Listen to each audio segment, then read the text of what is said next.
Hey guys, it's Dan here again, making my second video for my channel.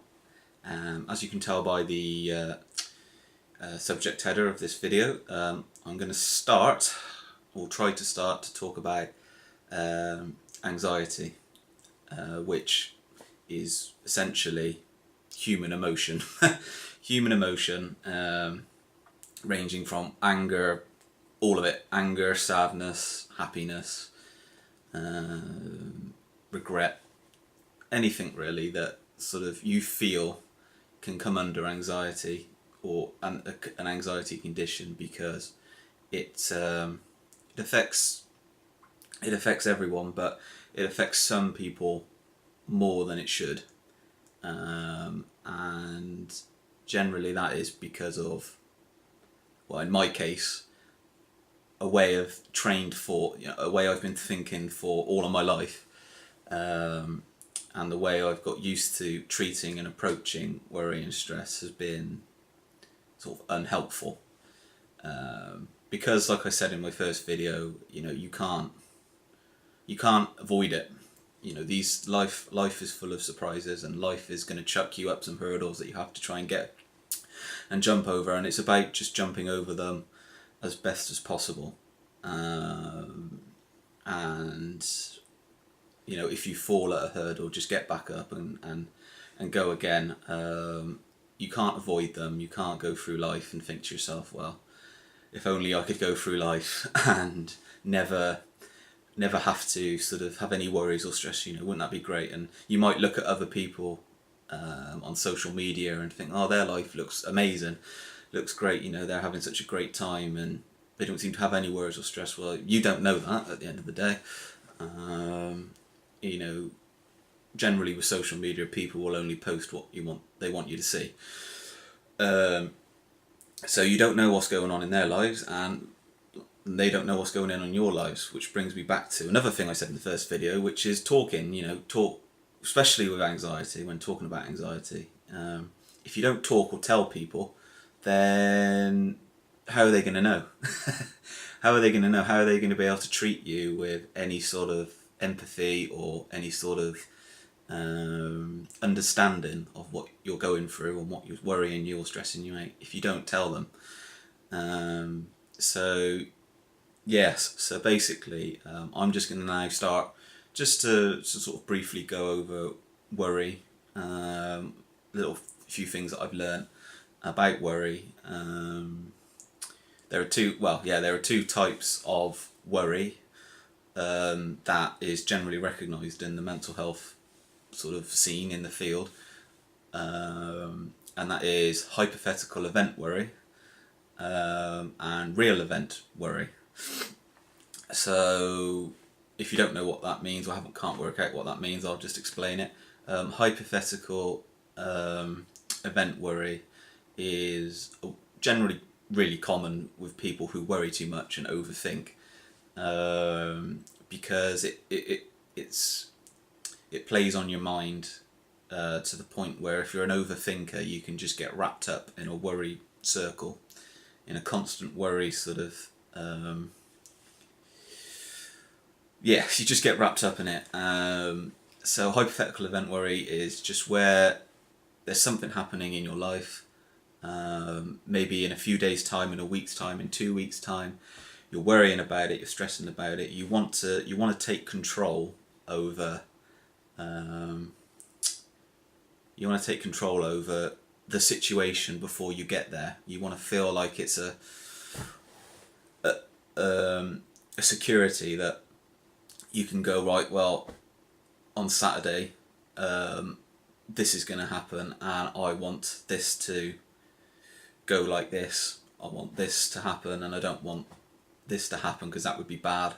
So it's just all hypothetical thoughts that people can have about situations in their life that are coming up, and that generally comes under the term hypothetical event worry.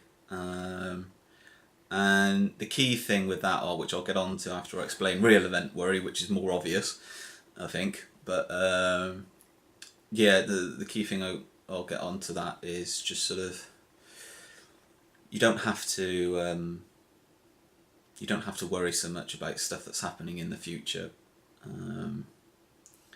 and it takes up a lot of energy because you can't control that. You can't control what's going on in the future. Same as you can't control what's happened in the past right now. You know, what's happened in the past has happened, and what's going to happen in the future will happen. And while you're sat there thinking about it, you've got no control over any of it. So it is just a lot of energy that can be expended on hypothetical worry, which doesn't need to be expended. And I've learnt that myself because I've been terrible with it over the years. You know, real event worry is in some real event worry in a lot of ways is really important. You don't want to kind of lead your life not worrying about anything, because to worry is to be human, and you want to be able to react to situations that are happening right now. So real event worry sort of is that it's right now, it's happening right in front of you, and how are you gonna react to it? If you see somebody who's had a fall on the street and you want to go and help them, you know, that's great. You know, that real event worry, which you think, well, worry's a bad thing, you know, worries, but you know, that reaction, you know, you're worried for them, you want to go and help them, you know, that's good. I mean, that's a great thing, you know. And when it comes to sort of unhelpful worries versus good stuff, you know, that you want to be able to react to situations that are happening, you know, and react to them rationally, and treat them how they should be treated. And you do have control, you know, if something happens right in front of you, in the present time, and you can react to it and do something about it, you know, that's good worry, because you've got control. You can control what's happening. You can make a difference, you know. Whereas hypothetical worry, you just sort of sat there pondering about something which you can't change until the moment you get there, you know. So it's just energy you don't need to expend. So that was basic. I mean, that was the first two things when I started reading materials. Talking about reading materials, I'll show you this book in a second. That, you know, it's about sort of learning those two things first, and then just kind of starting your journey from there. Really, just sort of starting to understand what's going on in your mind. So many people walk about in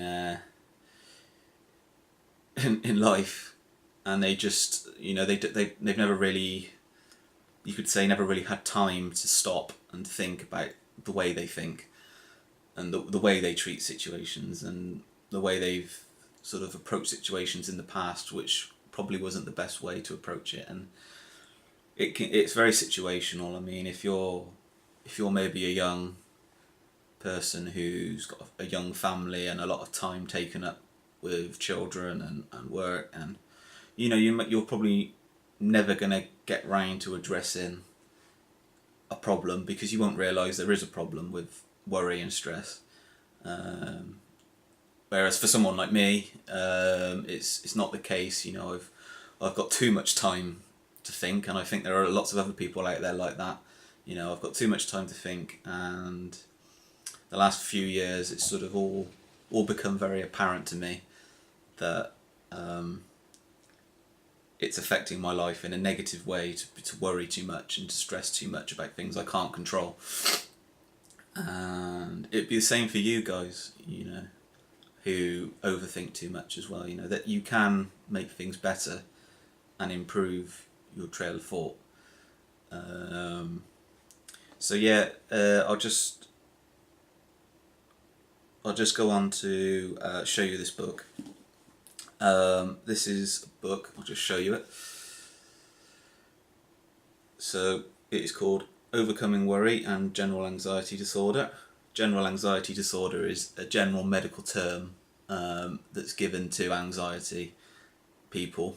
I say people, anxiety people makes you sound like but you know what I mean. It's just it's a term that they use for anyone who shows up on tests and on surveys that they ask you to carry out, that you score quite highly for anxiety, and then they just give you that term of general anxiety disorder. It's not an illness. I refuse to call it an illness.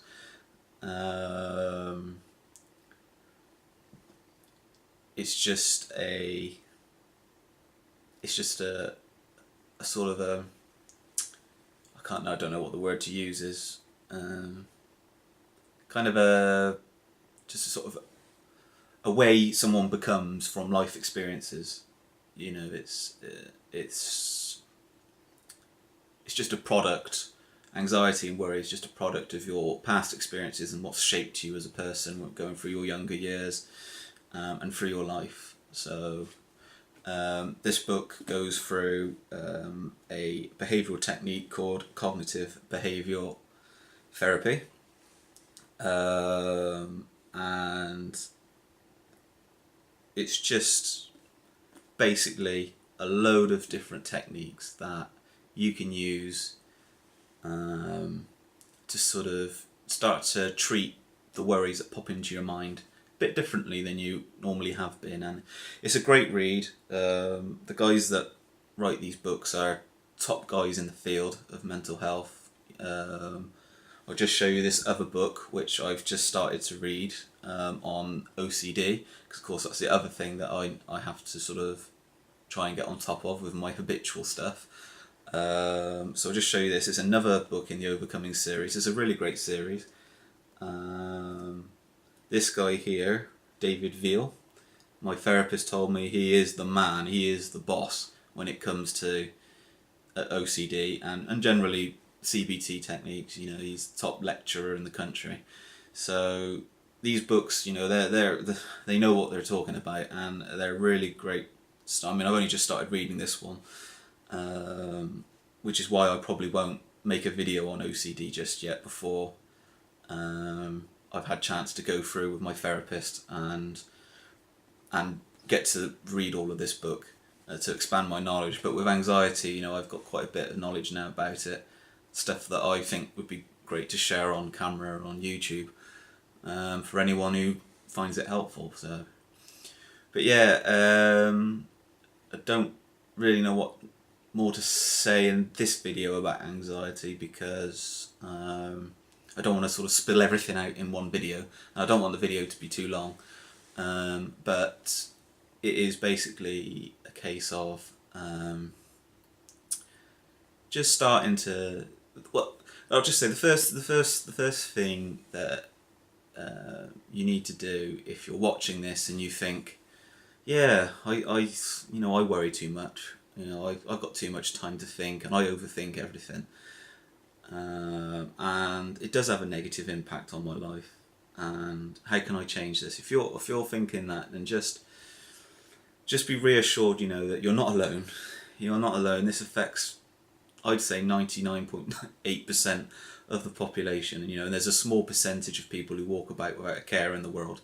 But you've got to be realistic and think to yourself, well, I'm not one of those people. And if you really are serious about getting on top of the issue, the first thing you have to do is to lower your barriers. If you've got a barrier there, which is your ego, and you're thinking to yourself, "There's nothing wrong with me," but secretly that there's something that is having a negative impact on your life. The first thing you need to do is just to accept it. As soon as you accept it and accept yourself that, yeah, I could use some help here. As soon as you do that, that is the door. That is the opening door to starting the journey. That's what I had to do. I was adamant there was nothing wrong you know, all through my early 20s. I'm 27 now. All through my early 20s, I was adamant there was nothing wrong. I was doing all these different hobbies and things to try and distract myself so I didn't overthink and didn't worry too much. But it was never really solving the problem. It was just sort of pushing it to one side. So, or forcibly trying to push it to one side. But it was always there. And that is the first thing that you need to do if you're serious about getting on top of your worries and anxieties.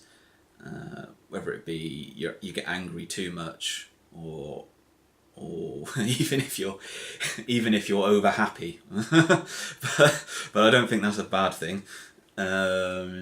I don't think that can be considered a bad thing, but anxiety can encompass that. You know, anxiety is emotion at the end of the day. It's human emotion. And you can be too much of anything. You can be too much of a worrier, you can be too angry all the time, you can be too stressed out all the time, you can be too... So, yeah, it's just a case of sort of accepting it and saying, yeah, you know, I could use some help here. For me, I went to see I went to see counselling first, and then I went to see my GP. There are medications out there as well that you can take, but the key thing about medication, in tablet form mostly, is some doctors might say to you that here you go, you know, they might just say, here you go, have some antidepressants, and then not say any more. You know, some GPs are not specialists in mental health. They're just GPs. You know, their speciality is knowing everything, really, and knowing a bit about everything. And they might just say, here's some antidepressants, you know, based on their limited knowledge, maybe, you know, and you'll send you away, and you'll think, that's great, all I've got to do is take these tablets and I'll be better. So what I want to say about that is that's not how it works. Unfortunately, that's not how it works. They are there as an aid. You take them, and they're designed to adjust the chemicals in your brain, to allow you to have a clearer mind, to maybe settle your mind a bit more. So they do have an effect, but they're not a cure. They are not a cure. You're not gonna take them and then suddenly stop. After you stop taking them, you're never gonna have a worry again, and you're never gonna revert back, because that's just not how it works. Because over worrying and hypothetical worry and stuff like that it's learnt behaviour at the end of the day, and that's just fact. I can confidently say that's just fact, because a therapist has told me, I've read it in books, you know, it is fact, and it has lots of backing to it. It's learnt behaviour, and that's why cognitive behavioural therapy is there, designed to start to change that behaviour by adjusting the cognitive way your mind thinks. So the idea, the old-fashioned idea, I suppose, that you can just pop a pill and you'll be fine. You know, that's not the case. But that's not to say not to ever have medication, because you know, it does have its use, and it's helped me. It's helped me have a calmer mind when I've needed it. It's helped me while I've been learning to have a calmer mind and to be more rational. So yeah, it's an aid, basically. It's to be used together with therapy. So yeah, I don't know how long this video's gone on for now. Just been rambling, but yeah, just what, like I said, just start accepting it. You know, that you need to sort of get some help, maybe, and talk to somebody first. You know, I'm not saying your first thing you have to do is just go to a doctor, and if you don't feel comfortable with that, just start to talk to people around you and share your concerns. But yeah, right, I think I'm going to end this. I think I'm going to end this video now. I've just been rambling. Probably still awkward in front of the camera as well, but it's good fun. It's good fun for me to do this, you know, and I really want to sort of share my experiences and that, so and help you guys if anyone's watching, you know. So yeah, I didn't say it in the last video because I'm a complete noob when it comes to YouTube videos, but you know, if you like the video, give it a like, and if you want to subscribe, subscribe. If you don't want to subscribe, don't subscribe. If you just, you know, happen to come across this video and get anything from it, that's great. You know, that's all I ask for, really. So I'm not looking to become a YouTube star or anything. I just want to sort of help myself by helping others, if that makes sense. So yeah, I will probably make another video in a week's time or something if this one does okay. So yeah, I'll see you guys soon. Ta-ra.